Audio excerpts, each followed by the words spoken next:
We are soft. I had this conversation a couple days ago with a young man from Uganda, still a teenager, and this was his observation. We are soft.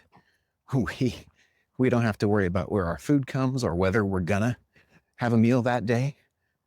For him, he doesn't have to worry if his teachers are gonna hit him just because he got an answer wrong or because he acted out. Here, the teachers don't even do anything when you do act out. And from his perspective, parents don't discipline their kids at all. They are not strict. Even the strict ones are completely lax. And I think we all know it's true. I'm soft. I'm trying to work on that, but it's the truth. And Beowulf has some answers for us about how to be men of action, to not be soft. If you're new here, I'm Brandon, and this is Imago Dad. We work through epic stories like Beowulf and biblical narratives to try and find the connection points and lessons for dads to be faithful, to be courageous, and to be good examples for our kids. If that sounds like you, please hit the like, subscribe button and come along with me on this journey through Beowulf for the next few videos. This one I have personally needed. Let's get into the story. How can I become a man of action? Last week we talked about Beowulf proving his worth, and he did that through noble action, not just by talking, not just by having great speeches. If you don't know the story of Beowulf, here's a quick synopsis. Whew. Beowulf was a hero in a poem about 1,000 years ago, although the story goes back even farther than that.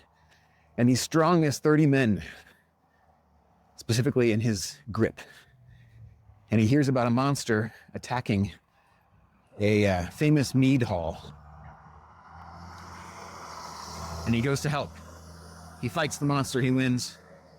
He fights the monster's mother because she takes revenge. And then he goes back to his own kingdom, now a famous and wealthy man. Eventually he becomes king of his own kingdom, and we see at the last moments of his story, he fights a dragon and is killed in the process. He kills the dragon too, by the way. This is a noble hero. It's worth paying attention. So how does Beowulf act? How does he become a man of action? He shows up. It's pretty simple. He hears a problem. It's far away. And he doesn't just complain. He doesn't stand out and say, oh, somebody should do something. Hey, king, we should make a law. We should send some guys. He doesn't just cry about it. He doesn't change his Twitter profile. He does something. And that's kind of the point. He believes this is wrong, so he moves. And I think that's maybe part of what we've lost, right? None of us are convinced about anything. Few of us have the conviction to say, here's something worth dying for because it's good or beautiful or true. So many of us just kind of feel like nothing really matters. We've succumbed to the nihilism of our age. And so if we want to be men of action, we need to pick that back up and say, here is the hill I will die on. Here is what is worth sacrificing for.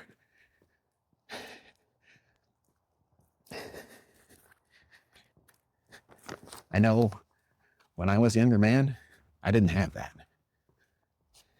Now I do. Part of it's being a dad. Part of it's just growing up a little bit and realizing that I had been wasting my life. So Beowulf doesn't just show up and win. He shows up and he has to tell people what he's intending to do. And the first thing that happens is that the king, Hrothgar, welcomes Beowulf, but he tries to scare him away. He kind of doubts that this young warrior is capable of defeating the monster that has haunted him for 12 years. He kind of tells Beowulf, hey, other guys have tried this and tried to be heroic, and they're all dead. So what makes you different? Reasonable question. Beowulf doesn't let it shake him. He just says, they tried, I'm stronger, I can do this.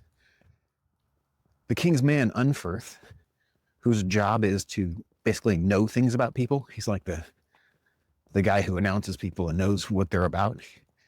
He challenges Beowulf because he knows Beowulf challenged a friend to a swimming race and he lost. So he challenges him. Beowulf doesn't even let it faze him. He tells his side of the story. Oh yeah, I lost that race because a bunch of sea demons attacked me and I killed them. And then I finally made it to shore. And I can do that with your monster too. He doesn't let it bother him. He gives the speech, but the challenge itself kind of forces his hand. And he doesn't just say he's going to do it. He makes a vow. I'm going to do this or die. Now he can't go back. He's got the conviction and now he has promised it to other people. So accountability is a factor in being a man of action. If you promise something, you do it.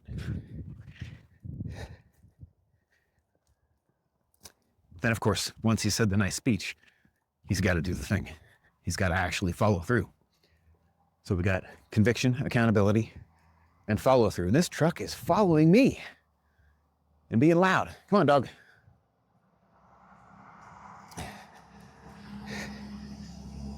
I'm reminded of the Teddy Roosevelt speech about the man in the arena, where he says that it's not the man who talks that matters. It's not the man who points out where the strong man fails that is important. It's the man who's actually in the arena. It's the guy who stumbles and keeps in the fight. It's the guy covered in dirt and sweat and blood that matters because he is moving the world. He's doing what matters. And the guys who are critiquing him don't amount to much. So I want to be the guy in the arena. And I will tell you, I haven't always been. When I was a younger guy, I was coming up on my 40s. And I just looked at my life.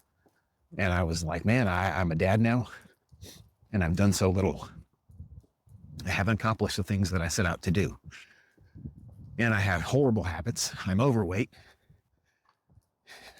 I got a good marriage, but that's about all I got on me.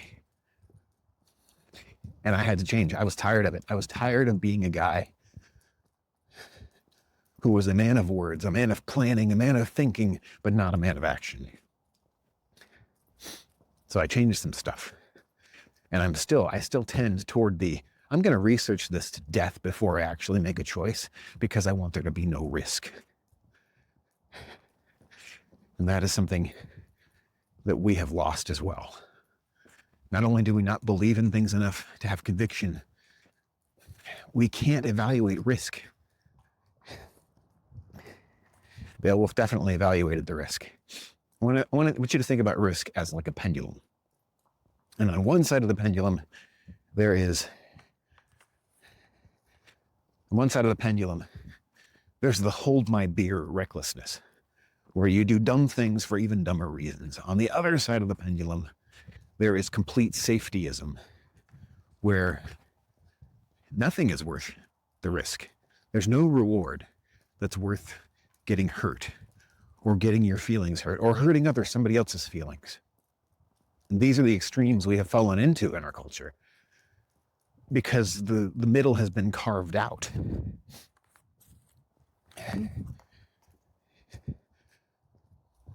I've actually created a new word for the extreme of safetyism, suffocottling. It is when you smother both character and potential by never letting your children or someone else experience struggle or disappointment or failure. We have to. And I think my young friend called it. We are soft because we don't experience any of those things. It's in our culture. It's been in our education. It's been in our politics. And he's young enough that the contrast of where he came from makes it obvious, but for our kids, they don't see it. And they are drawn to comfort like a siren, and it will smother them. So I want to see what Beowulf did, because he didn't ignore risk. He calculated it. He looked at it from a real life perspective. We're losing that real life perspective in the digital realm. We're able to take simulated adventures for simulated risks and simulated rewards. We're not forced to deal with the consequences of our online actions. And it actually ends up weakening us significantly, because simulated risk, whether it's through video games or online activism or that argument on X that you just totally destroyed somebody in or not, it doesn't actually cost us anything, and it doesn't give us anything when we win. All that's really at risk there is our egos. And that's a very big difference from what Beowulf had, because he risked in real life. And if we risk in real life, it hits our comfort. It touches our comfort. Whereas the online stuff doesn't. In real life, risk and small dangers that we can overcome train our bodies, they train our character, and it trains our souls to be stronger. That's the way we route, right? You want to risk your comfort by working out, you're going to grow your body. If you want to risk your mind by getting into a live debate with somebody who's in front of you, you're going to learn a lot about where your weaknesses are and where their strengths are. And then you're forced to deal with it, just like Beowulf was. I think part of our discomfort in the real life risk, because of the digital world and because of the way we've been trained to be safetyists, is actually embodied by President Trump. He is a man of action. I think everybody can agree. He is doing stuff. Now, on one side, you've got people who can't stand him and think everything he does is wrong. And they get angry about it because they're like, you can't do that. But they're agreeing he's doing stuff. They just don't think it's the right thing or even the normal thing. And that's part of what they're upset about is it's not normal. He's not the managerial president we've been used to and been accustomed to for my lifetime. You know, the ones that do stuff but do it in secret so we don't know. He's the guy who does it right in your face because he's a man of action. On the other side, you've got people who voted for that, and many of them are upset because he's not moving fast enough, or he's not moving in the direction that they want. He's not prioritizing what they want. Either way, everybody agrees he's a man of action, and he polarizes. He makes people uncomfortable because of that. I think partly because we've become too accustomed to our comfort and safety. And ultimately, what that has conditioned us toward is passivity. And let me tell you, you can go straight back to the beginning and see the danger of passivity in the Garden of Eden. We might have had a different history if Adam had not been passive. All right, so what does Beowulf do? He doesn't just dive in. He might look like he's on the hold my beer side of the pendulum, but he's not. We think that because of the safetyism of our culture, which, I mean, at this point, and the pendulum is not even swinging. It's like the pendulum is teleporting between the extremes when you look online, especially. Beowulf doesn't do that. He actually calculates the risk. This monster was attacking for 12 years, and Beowulf did not go right away. He waited. Well, what did he wait for? Well, according to the story, he was a kid when this was happening, or maybe a young teenager. So he wasn't ready. Along the way, he challenged himself. He challenged his buddy to a swimming race that kind of got him some fame, because in the process, he met the unexpected risk and challenge of these monsters in the water. And that gave him an opportunity to prove himself to himself and to others. So he waited until he had gained the strength and confidence that made him think he had a shot. He had prior wins under his belt. But even then, he didn't just run off straight into the arms of Grendel. He actually sought counsel from the wise people of his kingdom. And the wise men said, "Yep, we think you should go." And then he got his guys together. He got his backup. They all got their swords and armor, and they armed up, and they sailed across the sea. So he had to actually prepare for the risk that he knew was coming. When Grendel jumps into the hall, Beowulf doesn't just immediately meet him. He waits to spring his trap. And what he does is he watches his enemy in order to understand exactly what this monster was going to do. Unfortunately, that cost the life of one of his men, but they all knew the risk. So Beowulf was calculating. He was shrewd about the risks he was taking. Later on, when he's about to fight the dragon, he's an old man. And he doesn't just jump into the fight to save his people. He has the forethought to make an iron shield because he knows a wooden one won't protect him against a dragon. The riskiest thing he does in the entire poem is to fight Grendel's mother because she's the unknown. But that's out of necessity. And when you're a man of action, those necessities might show up sometimes. So he was brave, but he was not reckless. He was somewhere in that measured middle where you count the cost and you decide that the reward is worth it. And that is something that we all need to consider. I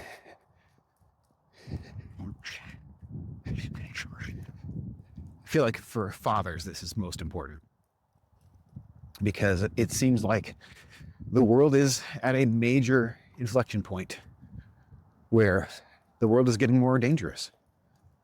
You know, you can try to blame people in power, but it just seems like the path we're on, the trends we are towards, regardless of who's in power, seems to be more towards more danger. And kind of going back to stuff that almost seems like it's pre-World War I in the way geopolitics is going. And I know a lot of people talk about civil war here in America, and there's definitely that level of distrust and division potentially. I don't know how it's going to all play out, but the world looks like it's not getting safer. So I want my kids to be people of action. I want them to be ready and to not be cowards. I don't want them to be soft because I think that's going to be a liability here in the near future.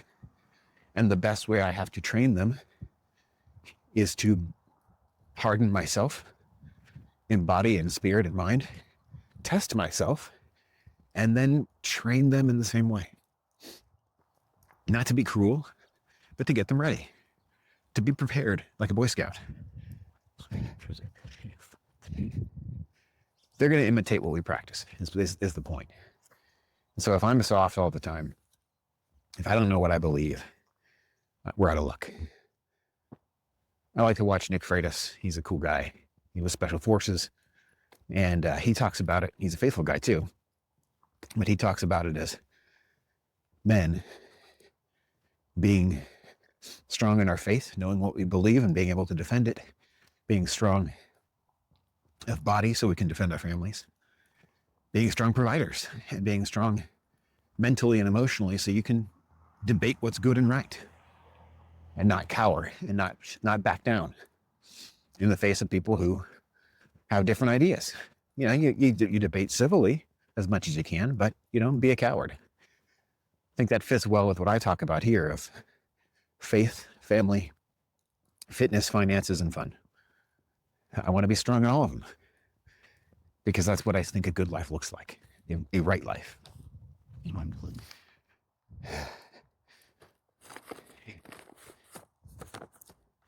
I think that's what prepares me for the future. Got a few questions that I like to ask myself, but I think appropriate for Beowulf to help us prepare. What's the monster you've been ignoring?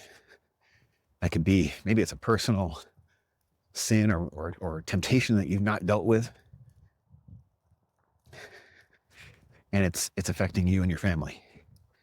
It's affecting your faith, making you unfruitful in your faith.